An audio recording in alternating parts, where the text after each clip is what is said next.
parmi vos diagnostics étiologiques, vous avez parlé des causes médicamenteuses. Bon, je ne sais pas par quel mécanisme ces médicaments peuvent entraîner une méningite. Je n'ai pas bien compris. Là. De même que les causes carcinogènes, est-ce que c'est fréquent chez l'enfant? Et aussi, pour la méningite à l'hystériose, vous avez mis dans vos indications thérapeutiques, on utilise l'amoxicilline et la Giemta. Je pense que plutôt on utilise l'ampicilline, quoi. C'est la molécule qui est utilisée en cas de méningite à l'hystériose. Merci. Merci.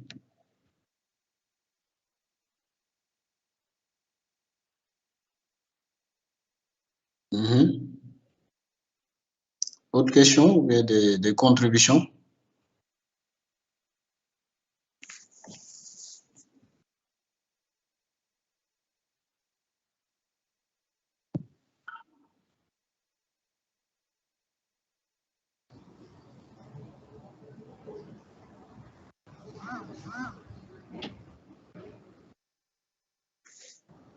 Oui, Liliane. Merci, docteur Dorian et l'équipe pour la présentation. S'il vous plaît, c'est juste pour savoir la durée du traitement sous acyclovir, c'est combien de temps? Ok. Bon, pour ce qui je réponds.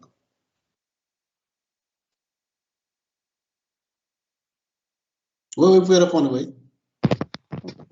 Concernant le traitement sur acyclovir, il va de 10 à 21 jours. Il va aller de 14 à 21 jours, pardon. 14 à 21 jours. Ça peut faire plus, hein, mais c'est minimum 14 jours. Hein. C'est minimum 2 semaines quand on commence. Maintenant, en fonction de l'évolution de la réponse, bon, on fait 3 semaines ou même plus, hein, parfois. Voilà, mais c'est minimum 2 semaines.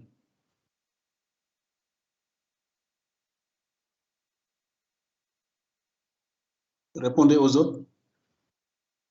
Bon, pour le mécanisme d'action des pathologies carcinomateuses, au fait, lorsque les métastases se diffusent, au niveau du système jusqu'à arriver au niveau du cerveau, au fait, lorsque ces métastases ont cette particularité elles peuvent atteindre les méninges, elles peuvent atteindre également le cerveau, et ça peut donner un tableau en fait de méningite en fait. Ça peut créer carrément un tableau de méningite. Ça, c'est l'élément de réponse sur les pathologies carcinomateuses. Bon, concernant, sauf si les autres ont autre chose à ajouter. Concernant les médicaments,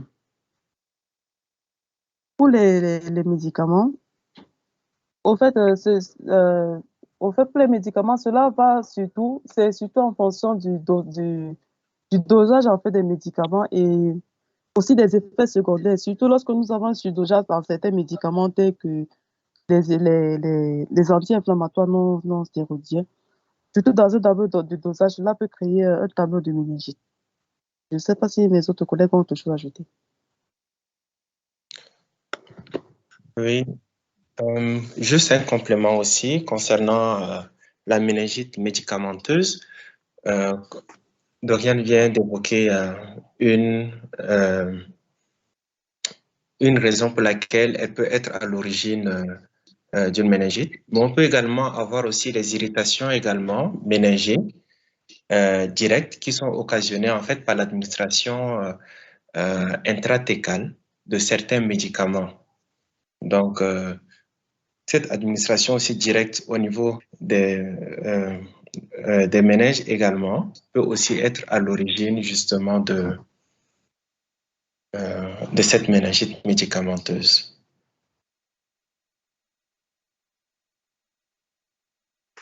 C'est un phénomène immunoallergique ou inflammatoire. C'est ça. Ça entraîne de l'inflammation. Et s'il y a inflammation, la méningite est là. C'est tout. C'est ça. Oui.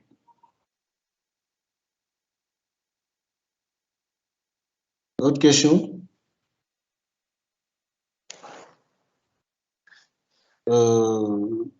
Effectivement, vous avez parlé de l'amoxicilline, mais il faut préciser, hein, c'est l'amoxicilline injectable ou quoi? Parce que Bon, ici, Vous avez il est dit question de amoxicilline. l'amoxicilline injectable. Hmm? Amoxicilline injectable. Voilà, il faut préciser injectable ou bien vous mettez carrément l'ampicilline. Effectivement, pour la listériose, c'est l'ampicilline. Voilà, donc, il faut ajouter amoxicilline injectable ou vous mettez carrément ampicilline. Oui, Yacine. Merci, professeur, pour la parole. Professeur, j'avais une question. Dans ce cas-là, effectivement, où on suspecte une méningite tuberculeuse, est-ce que le dosage des interférons gamma, dans ce cas-là, est indiqué si le diagnostic est difficile? Merci. Oui, parce que ce qui est encore, c'est Pascal qui a présenté, bien? C'est Dorian. Dorian, oui, Dorian, allez-y. Bon, ici, dans ce tableau, on peut toujours procéder au dosage des interférons gamma. On peut toujours le faire. Si on a des doutes diagnostiques, on peut toujours le faire. On peut demander en cas de doute. Si on n'a pas d'argument qui permet d'être affirmatif, bon, on peut demander l'interféron. En sachant que l'interprétation est difficile, mais on peut toujours doser. Parce que le diagnostic de la tuberculose, c'est vraiment repose sur un faisceau d'arguments. Voilà, donc, tout ce qui peut être utile sur le plan clinique ou paraclinique, il faut faire. Voilà. Il faut faire. Ça coûte un peu cher, mais ça vaut la peine quand même. Ça permet d'avoir un diagnostic. Voilà.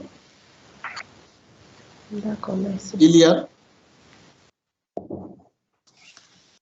Professeur, j'aimerais savoir, est-ce que c'est possible de faire à la fois une méningite tuberculeuse et une méningite bactérienne? Dans ce sens aussi, on a la clinique et à la paraclinique, au niveau de la cytologie du LCR, on a une lymphocytose et des polynucléaires qui sont altérés. Dans ce cas, on traite les deux ou comment procéder? Oui, c'est possible. On peut faire une méningite tuberculeuse surinfectée. On peut avoir une TB avec surinfection bactérienne, c'est tout à fait possible. Et dans ce cas-là, il faut effectivement, parce que le traitement de la méningite tuberculose, c'est les anti-TB, c'est par voie orale. Mais s'il y a une surinfection bactérienne, c'est 3G par voie injectable qu'il faut faire. Mais c'est tout à fait possible. C'est tout à fait possible.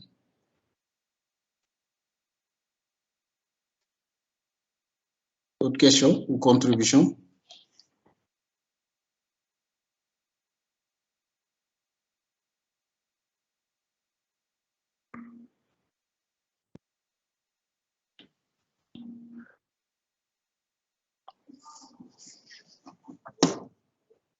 Oui, Sona?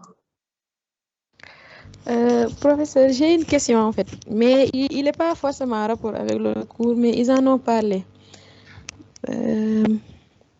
C'était par rapport au choc hémorragique.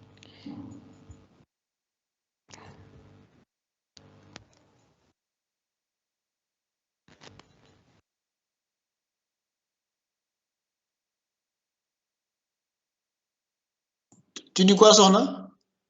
Je disais, j'ai une question, mais il n'est pas en rapport forcément avec le cours. C'était par rapport au choc hémorragique, en fait.